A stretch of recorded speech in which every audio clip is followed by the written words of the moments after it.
Hello, my good people. Welcome again to tonight's installment of your nightly program, Politics Today, with your number one unofficial spokesperson of the Obidati campaign. As you can see right on my screen, I'm showing the a publication about Doyin Okupe's resignation or conviction, right? So they say they are court jails P2B's campaign chief Doyin Okupe for money laundering. Just to give you uh, kind of background here, so this was something that started happening, like that happened in 2015 or thereabout, when he was special assistant to Goodluck Ebele Jonathan's government, right? So it wasn't something that happened now. So why it took until now for this to come out, I don't know. But they say that Lady Justice has long legs. So Lady Justice has finally caught up with him, and then they said he was jailed for two and a half years, but apparently he didn't go to jail. He was just maybe sentenced that way, but he was given a leeway, so he had an option of fine. So he probably paid the fine because he's not jailed. He probably paid the fine and then he's walking free. So that is that. But the reason I want to play this is the reason I'm showing this publication is that the fact that he collected this money from Sambo Dasuki, right? He collected the money from Dasuki. I haven't seen, and I want you to please put it in the comment section or just point me to it, but I haven't seen that Dasuki was ever tried or jailed for anything. I know that Olisametu was also jailed for the same thing, the same collecting money from Dasuki. I think he collected 2 million or so, and but in this case, um, Okupe was sentenced to 2.5 years, but he didn't go to jail. I think if he's from certain place, let me not say the name, but if he's from certain place, they'll put him in jail because we know that in the Nigerian system they operate this two law system, one for some people and one for the other people, right? So Dasuki was the one dishing out this money, but nothing happened to him. If he has been sentenced, please let us know about that. I remember also in 1983 when the military junta took over or overthrew a democratic government under Shehu Shagari. They sent Shehu Shagari back home to Sokoto to his house, but they jailed Alex Ekweme, who was the vice. I don't know where this operates except in Nigeria, where you have two sets of laws for the same people. One applied for the other people and one for the rest of the people. This keeps happening in Nigeria. It's so appalling that this happens in our country. But that's not even why I brought you here. What I want to show you here is where I think Nigeria should be heading. Okay, this is where I think Nigeria should be heading. So without further ado, let's just look at it. So Doyin Okupe, after he's been convicted, so to say, he does this. He writes this letter to P2B. Very important. So let's just read it later together. I heard people saying that, oh, it was not dated and blah, blah, blah. But I think they were just trying to be mischievous because if you look on the top right hand side of the letter, it clearly says date. And then by hand, they wrote in 21st of 20th of December 2022. So people just claiming that it wasn't dated. I don't really know why they want to be that mischievous, right? The letter was clearly dated. He writes to Peter Obi. So let's read it together. All right. So it says, Dear Peter, you will recall that I briefed you yesterday about my personal travails in seeking justice and clearing my name using the Nigerian legal system to pursue same. I have invested too much in your campaign to allow my personal travails to become a source of distraction. In the circumstances, I have opted to step aside and plead with you and plead that you appoint a new campaign DG who can continue the assignment with zero distractions. God bless you and family. Then he signs it. Now, so I think they look here and they say, oh, he didn't date it. But look at the top right hand side dates. He puts it there. So 20th of, okay, let me just read it the way he wrote it, 20/12/2022. So please go and read that. He dated it, he signed it. So he says, I don't want my travails to be a distraction to your campaign or to our great work, the obedient work. This is why I bring this here. I am so impressed with Doyin because whatever Travis is going through was not under the Labour Party, nor was it something that started right now. It was something that happened in 2015. It doesn't absorb anybody from any evil. If they committed crime, it doesn't absorb anybody. So if he did whatever they said he did, he's going to face them in the court of law to clear his name.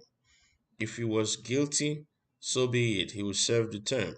He'll face the music. But if he wasn't guilty, he will clear his name.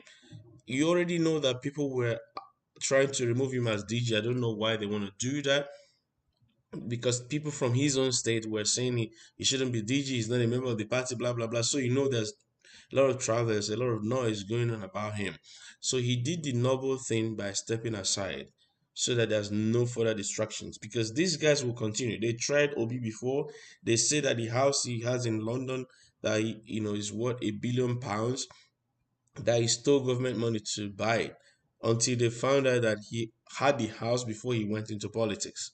So they were trying all kinds of things, trying to throw mud at him, but he keeps bouncing off.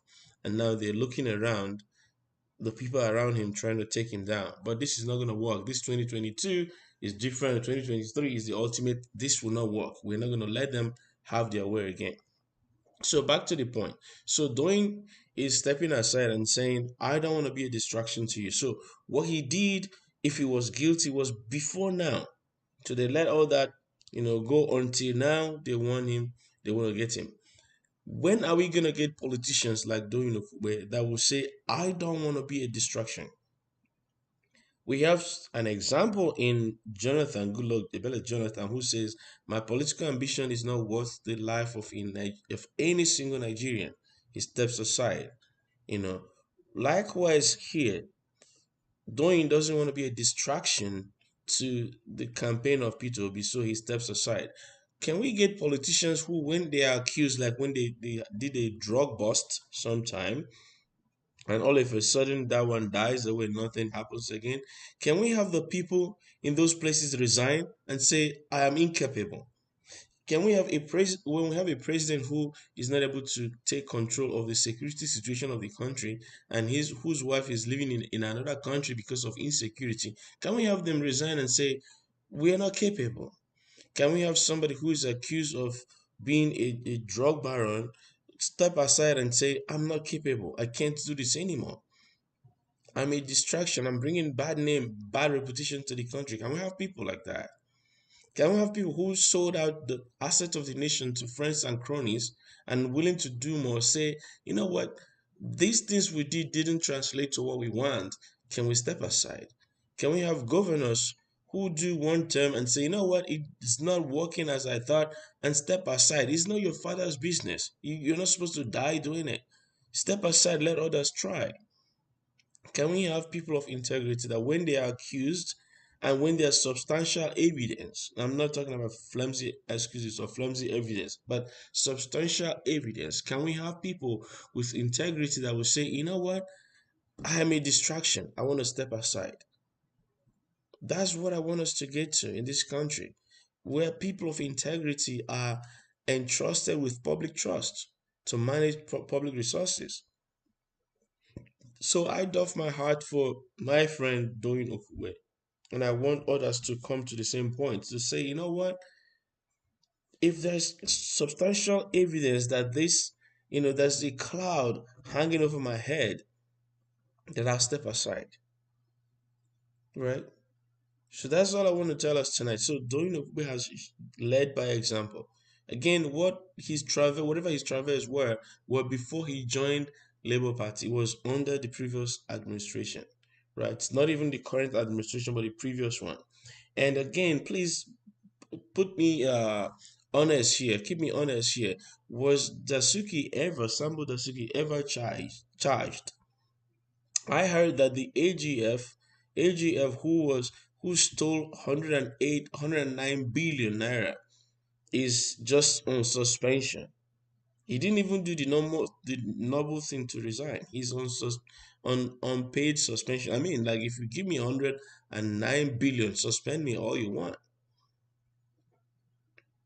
And on the ones that stole like 3 billion, the politicians that stole 3 billion, and they were just giving presidential pardon. Where is the money that he stole? That's Don't talk about that anymore.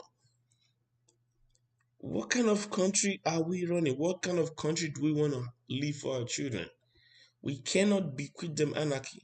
We need people of integrity to be in power. And that's what's going to happen in 2023. So you go out there, get your PVC, and make sure that you vote for Peter Obi.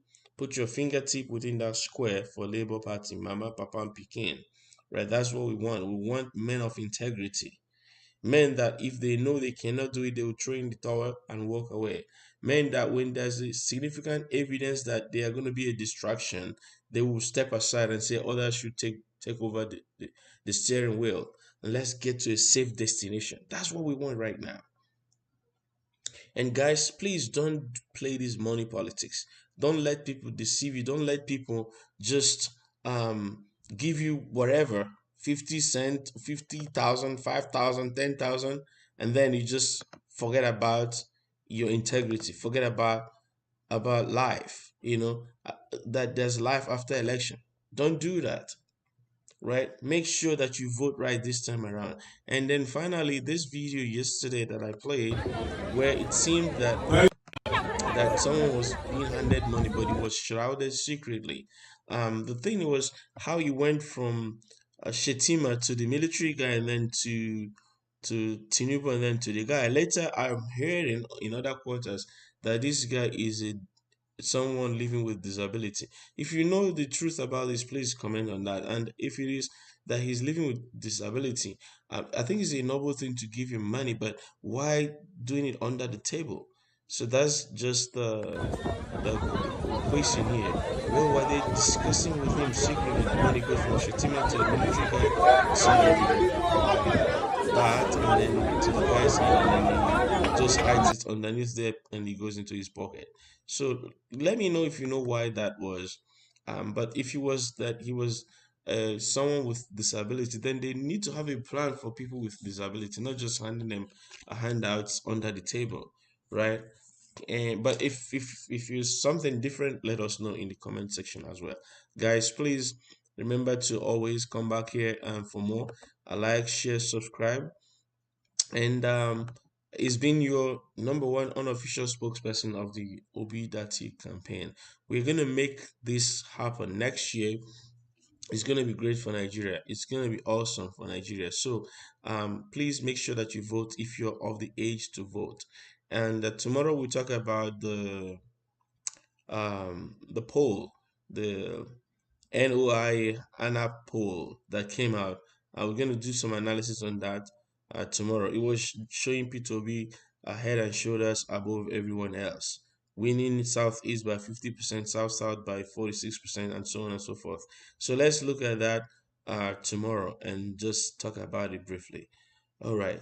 Thank you. Please just know that a new Nigeria is possible. A new Nigeria is possible. I must see you tomorrow. Bye bye.